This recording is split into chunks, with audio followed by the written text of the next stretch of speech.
하나님께서 우리에게 주시는 말씀은 레위기 25장 29절부터 55절까지 말씀, 구약성경 186쪽에 있습니다. 레위기 25장 29절 말씀부터 우리 함께 드라마 바이블로 함께 읽겠습니다. 성벽 있는 성내에 가옥을 팔았으면 판지 만 1년 안에는 물을 수 있나니 곧 그 기한 안에 물으려니와 1년 안에 물이지 못하면 그 성 안의 가옥은 산자의 소유로 확정되어 대대로 영구히 그에게 속하고 희년에라도 돌려보내지 아니할 것이니라.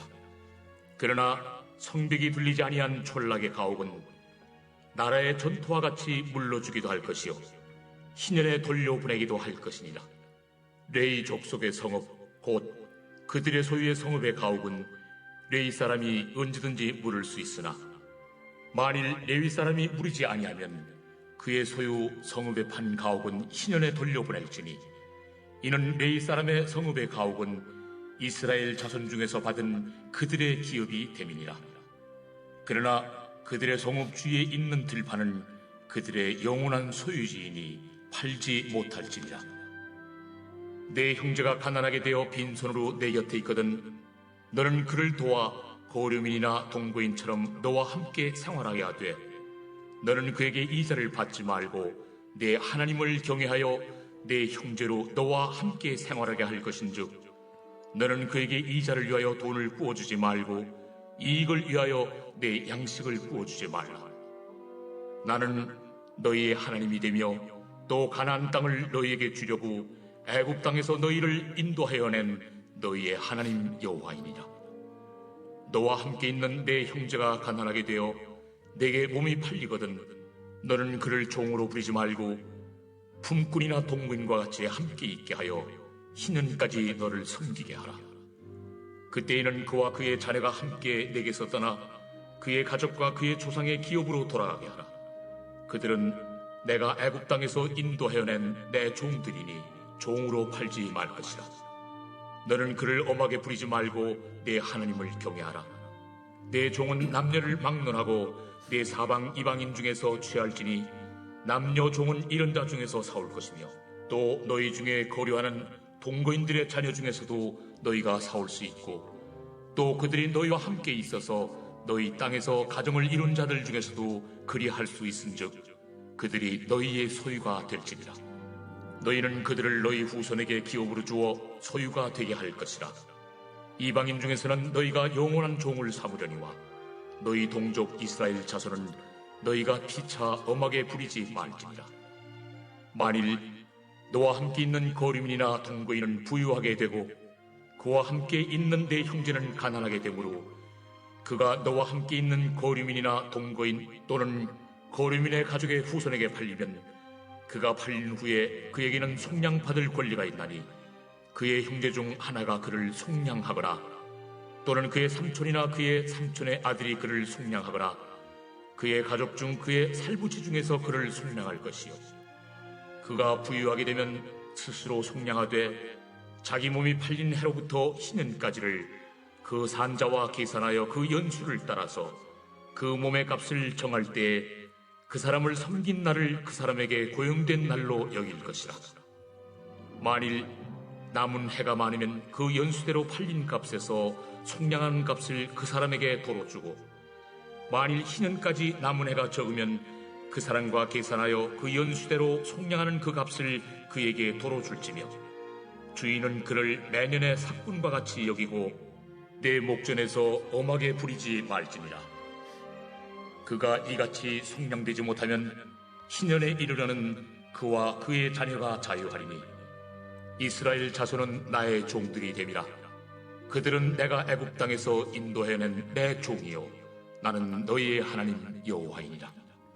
아멘. 늘 하는 이야기인데 사람은 그 존재하는 이유 하나만으로도 충분히 가치가 있고 그래서 사람들에게 존중받아야만 합니다.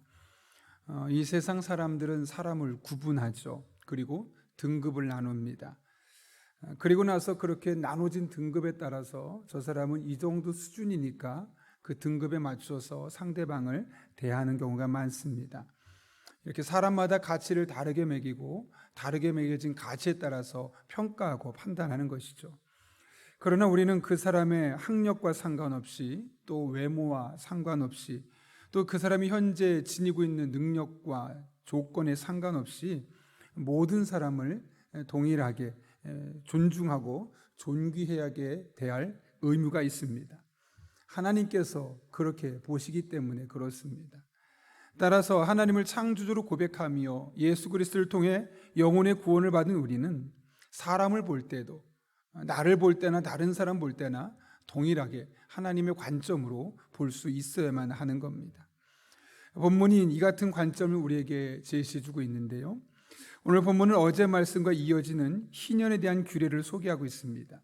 희년은 이스라엘 공동체 안식년이 7번, 77이 49, 그래서 그 다음에 되는 50년째 되는 해를 의미하는 절기로, 그 희년의 핵심은 자유, 해방, 회복에 있습니다.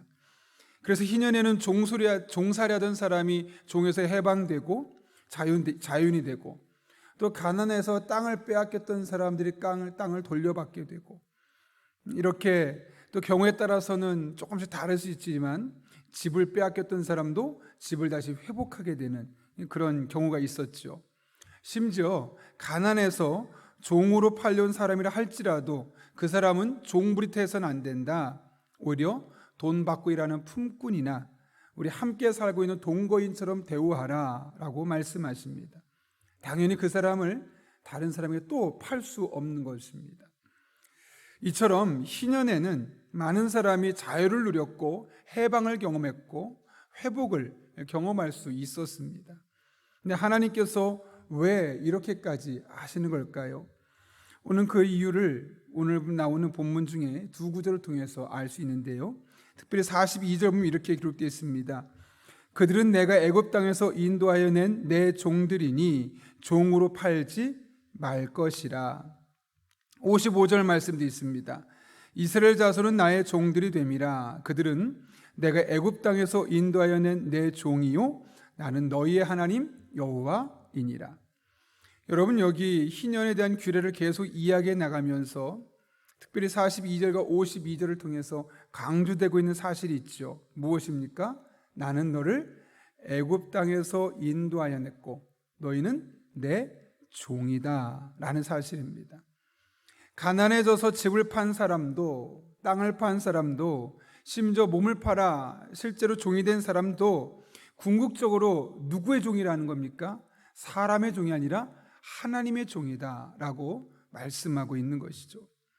여기서 말하는 게 말이 종이지, 다른 말로 하면 이들은 내 백성이야, 나의 소유야, 그것도 내가 애굽에서, 이집트에서 인도해낸 내 소유야, 내 백성들이야 라고 고백하고 있는 겁니다.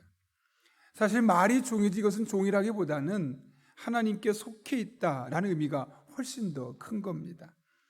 이것은 구약적인 표현이죠. 신약적인 표현으로 하면 어떻게 될까요? 예수 그리스도, 그분을 믿고 하나님의 자녀가 된 나의 자녀야 라는 말로 바꿀 수 있을 겁니다. 이것이 하나님께서 우리를 바라보는 영적인 시각입니다. 그렇다면 우리 또한 이와 같은 눈으로 사람을 볼 수 있어야 되겠죠. 우선 자신을 그렇게 보아야 합니다. 우리는 이렇게 하나님 앞에 가치 있고 존귀한 존재들이라는 겁니다.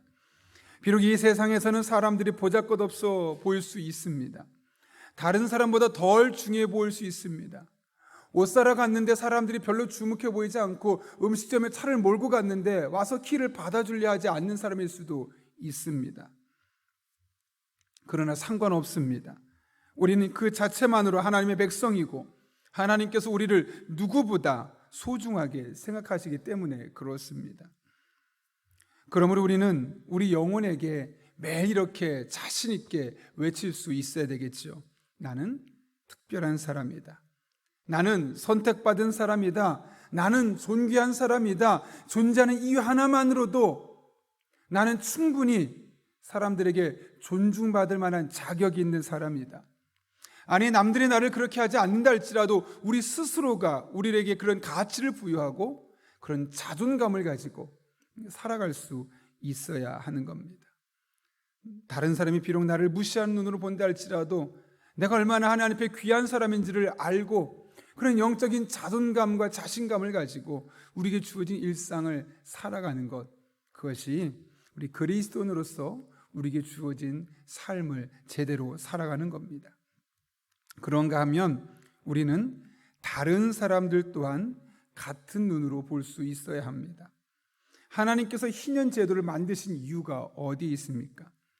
돈 많은 사람, 그래서 사회적으로 인정받고 존경하게 받던 사람들, 평생 종이 될 수 있을, 그러니까 종으로 될 만한 환경이 아니었던 사람들, 그런 사람들 위한 것일까요? 물론 이들 또한 문제가 생겨서 갑작스럽게 어려운 일이 생긴다면 이들 또한 희년의 대상자가 될 겁니다. 그러나 궁극적으로는 너무나 가난해져서 힘들어져서 땅을 팔 수밖에 없는 사람, 집도 팔 수밖에 없는 사람, 그것만으로도 안 돼서 자기 몸을 직접 종으로 팔 수밖에 없던 사람, 이런 사회적인 약자들을 위해서 희년을 만들어 주신 겁니다. 왜 그럴까요? 돈으로, 명예로 사람들을 판단하고 가치를 매기는 세상에서 적어도 우리들만큼은 하나님을 아버지라 고백하는, 예수를 그리스도라 내 주라 고백하는 우리들만큼은 다른 눈으로 보자는 거죠. 아무리 보잘것 없어 보여도, 아무리 연약해 보여도 다른 사람들이 보는 것처럼 그런 가치관을 가지고, 기준을 가지고 등급을 매기고 그 사람을 평가하고 판단할 것이 아니라, 너무나 부족해 보이고 연약해 보이고 내세울 것 없어 보여도 하나님이 우리를 그렇게 보셨던 것처럼 우리 또한 다른 사람을 하나님의 자녀로, 하나님의 백성으로, 존귀한 자로, 특별한 사람으로, 선택받은 사람으로 볼 수 있어야 하기 때문에 그렇습니다. 그래서 우리는 이 세상 속에서 하나님의 관점으로 나를 소중하게 생각하는 것만큼 다른 사람 또한 그렇게 볼 수 있어야 되는 것이죠. 새가족을 위한 책에서 본 이야기고, 제가 새가족 분들에게 종종 하는 이야기인데요, 어떤 사람이 10,000원짜리 지폐를 보여줍니다. 그리고 가질래? 그러니까 갖겠다고 합니다. 그랬더니 갑자기 돈을 막 구기죠. 그리고 나서 이런 데도 가질래? 그러니까 어떻게 할까요? 그런 데도 갖는 겁니다. 그때 그 책의 저자가 이렇게 말합니다. 우리의 사람의 가치가 그렇다는 것이죠. 빳빳한 새돈, 깨끗한 새돈이든 막 구겨지고 찌든 때가 묻고 오염된 돈이든 겉으로는 달라 보일 수 있어도 그 돈이 가지고 있는 가치는, 이 돈이 지니고 있는 가치는 변하지 않는다는 거죠. 새돈이어도, 구겨졌어도, 깨끗해도, 그 안에 오염이 되었어도 그 가치는 변함없이 똑같은 것처럼 우리 인간들도 직업적으로, 또 재산으로, 외모로 평가할 수 없을 만큼 우리 인간이 가지고 있는 가치는 변하지 않는다는 겁니다. 그렇습니다. 살다 보면 남들보다 못한 외모가 우리에게 컴플렉스가 될 수 있을 겁니다. 또 나는 남들만큼 벌지 못해서 나는 너무 무능해 라고 생각할 수도 있을 겁니다. 그 외에도 다양한 것들을 가지고 서로 상대방과 비교하며 우리는 나를 판단하고 다른 사람을 평가하게 됩니다. 그러나 그런 것들로 인해서 낙심하지 마시기 바랍니다. 우리는 충분히 존귀한 사람들입니다. 그리고 우리보다 못해 보이는 사람조차도 충분히 존귀한 사람이고, 그런 사람도 박수 받을 만한 가치가 있습니다. 우리에게 이런 영적인 눈이 열려졌으면 좋겠습니다. 나를 볼 때도 나의 현재 눈으로, 육신의 눈으로 바라보는 것이 아니라 하나님의 눈으로, 하나님의 시선으로 나를 바라보고, 또 상대적으로 나보다 못한 사람, 부족해 본 사람, 그래서 나도 모르게 내 안에서 스스로 적게라도 비교하면서 갑질하고 싶어지는 그런 사람에게조차도 그 사람이 있는 그들의 가치를 존중해주고 귀하게 여겨주고 그 사람을 높이 세워줄 수 있는 그런 눈, 적어도 이 세상은 그렇지 않는다 할지라도 우리들만큼은, 우리 그리스도인만큼은, 아니 다른 사람 그렇게 못한다 할지라도 우리 용인영락교회 성도들만큼은 그런 눈으로 자신을 바라보고 다른 사람을 바라보고 그 가치를 동등하게 매기며 하나님의 마음으로, 하나님의 시선으로 나를 바라보고 다른 사람을 보고 그렇게 함께 아름다운 공동체를 만들어갈 수 있었으면 좋겠습니다. 저 여러분에게 이런 은혜가 있기를 예수님의 이름으로 축원합니다. 우리 함께 기도하겠습니다. 거룩하신 아버지 하나님,